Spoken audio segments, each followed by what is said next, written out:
মাছের ডিমটা কম বেশি কিন্তু সবাই চেনে, সবারই অনেক পছন্দ, আমার কিন্তু অনেক বেশি ভালো লাগে। তো মাছের ডিমটা অনেকে অনেকভাবে খেয়ে থাকে, তো আমরা যেভাবে খাই তো আপনাদের সাথে শেয়ার করলাম।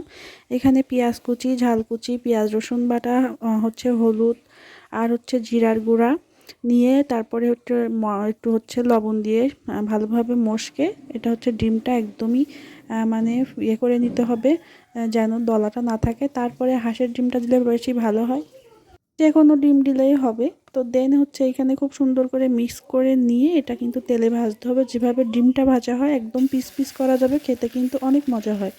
তো এটা হচ্ছে আমরা এইভাবেও খাই।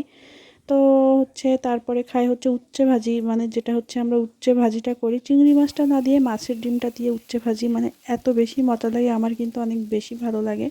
তো আপনারা কে কীভাবে খান মাছের ডিমটা একটু কমেন্ট করে জানিয়ে যাবেন। আর একটা পদ্ধতিতে আমরা খাই সেটা হচ্ছে ভাজা, মানে এমনিই হচ্ছে পেঁয়াজ টিয়াজ সব কিছু দিয়ে এমনিই হচ্ছে ভাজা, তো এটাও খেতেও ভালো লাগে। তো আল্লাহ হাফিজ।